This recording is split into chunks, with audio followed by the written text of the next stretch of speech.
Hi everyone, it's Rachel back with the Shades of Orange. Today I'm here to do a book haul. Mostly I'm going to be going over horror, thrillers, and a couple of mysteries, so things that are right up my alley. I'm going to first talk about the horror book, starting with the book involved in the giveaway, so let's get started.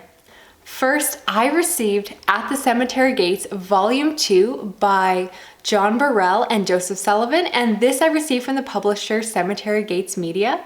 I actually read this first as a digital copy and I really enjoyed it. I talked about it in one of my most recent wrap-ups. It's 16 horror short stories that are spooky and a little bit creepy.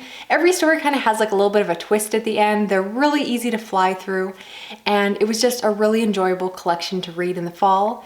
And I particularly loved one story called Pumpkin Spice, which is about a woman who wants to lose weight, ends up going to the mall, coming across this mysterious shop. They offer her this pumpkin tea that promises to solve all of her weight loss problems, and she decides to try it out, and things go from there. It was just so dark, so effed up. I loved it so much. So for that story alone, I think it's worth checking out the collection. I'd love to know if other people thought it was as dark and creepy as I did, because it really messed with my head. But I think especially it's perfect to read in the kind of fall, winter season because they're all kind of spooky themed, and especially the spice pumpkin story really reminds me of the fact that everyone this time of year goes nuts over Starbucks holiday themed drinks, and so it just felt very timely. But really enjoyed this one, and so I was really excited when the publisher reached out and asked if I wanted to do a giveaway on Instagram.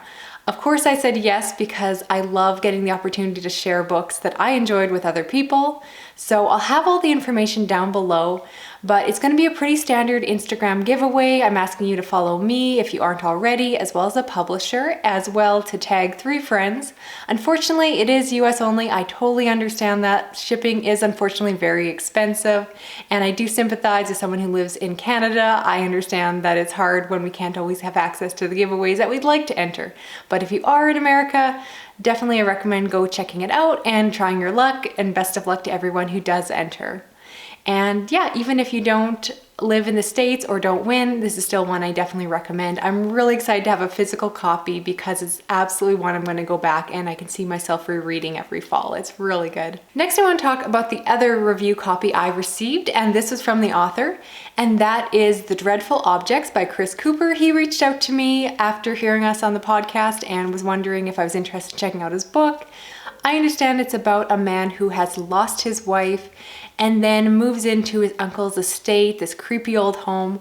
I'm not the hugest fan of haunted house stories, but the premise sounded good and I really enjoyed the author's pitch, so did want to check it out. I have actually read it, and I did talk about it a couple months ago in one of my wrap-ups, and this one just unfortunately didn't work for me as much as I wanted it to. Now I want to talk about a couple of books I bought myself at a used bookstore in a neighboring city. The first one being Asylum by Madeline Rocks, or Rokes, however you say that. This is a young adult horror novel. I thought the premise sounded pretty good, and what really got me excited when I actually saw the physical copy is the fact that it's a multimedia book. So throughout the book there are these creepy pictures, and just like the details throughout it, there's like maps and documents, and I really do get drawn in by these multimedia pieces. Unfortunately, it really read like YA to me, which is something you know I struggle with. I just don't connect with these younger stories, and I didn't really find it creepy. I thought the pictures were easily the creepiest part about it, but I didn't love the story, so I'm probably actually going to return it to that same used bookstore for credit after I'm done hauling it. So I don't even know if I talked about this in a wrap-up. I just wasn't really impressed and just didn't have a lot to say about it at the time, so don't really recommend this one. I'm going to be, giving it away, so whoops.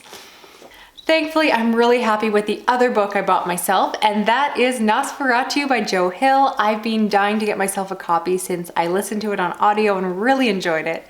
And this I actually had a request on at this used bookstore saying if this book ever comes in, I want it, I will buy it. So they put it on hold and gave me a call.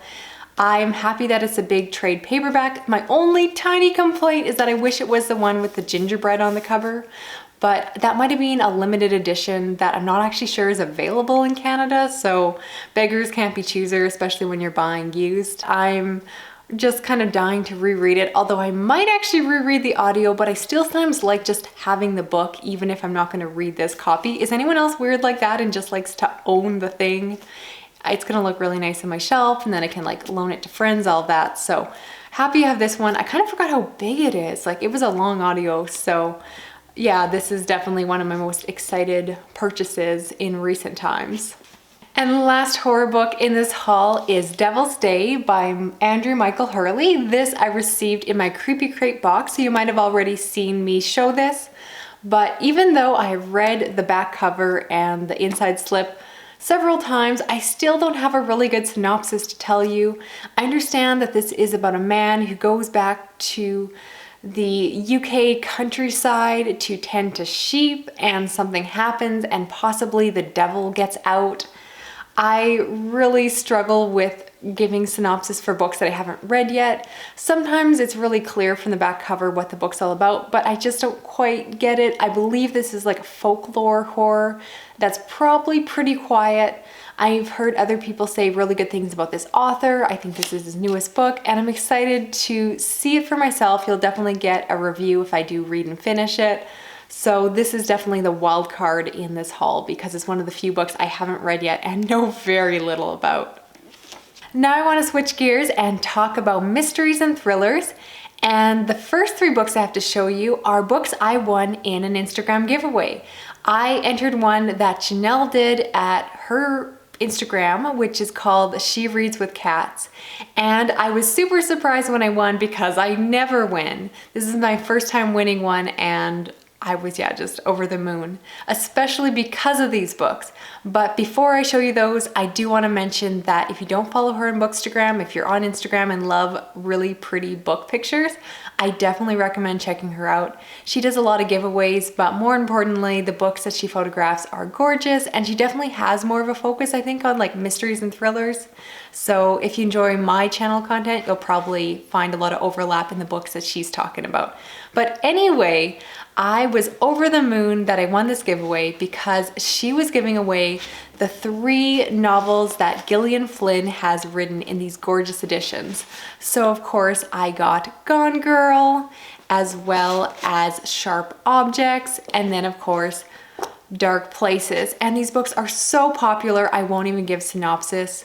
I'd love to know what everyone's favorite Gillian Flynn book is. I know I mentioned before, but I do consider her to be my favorite all-time author if I had to pick one.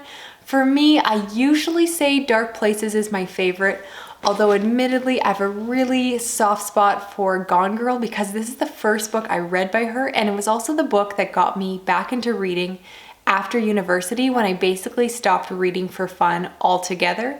So I honestly love all of her books. I also love Sharp Objects, but just not quite as much as her others. And of course I've read her novella too, The Grown Up, and I'm just dying for her to publish more books. I don't know if it's gonna happen. They say it is, so I don't know.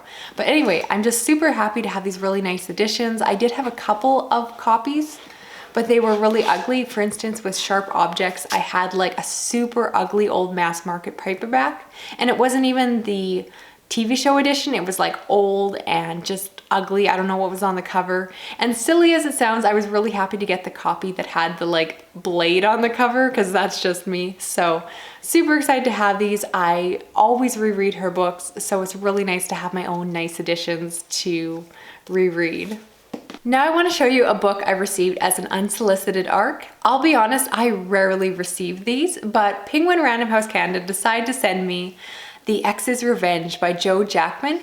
And this is a thriller about a woman who is getting divorced from her husband and decides to team up with his first ex-wife as well as his girlfriend in order to seek revenge on this man. I'll be honest, the premise sounds pretty cheesy and over the top for me. I have a very hit or miss relationship with domestic thrillers as well. I'd say most domestic thrillers just don't work for me these days. So I actually haven't read this one yet, and I'm not completely sure if I will. I'd love to hear if anyone has read it, if they thought it was worthwhile, if they thought I would enjoy it. But I did receive this, so I thought I would throw it in the haul and just see, you know, what opinions were out there and if I should get around to reading it myself. And the last book I have to show you is one that I requested from the publisher, and I don't do this very often anymore. I'm very hesitant to request books because with that comes the obligation to review them. And I actually say no to most of the review copies I get requests for these days.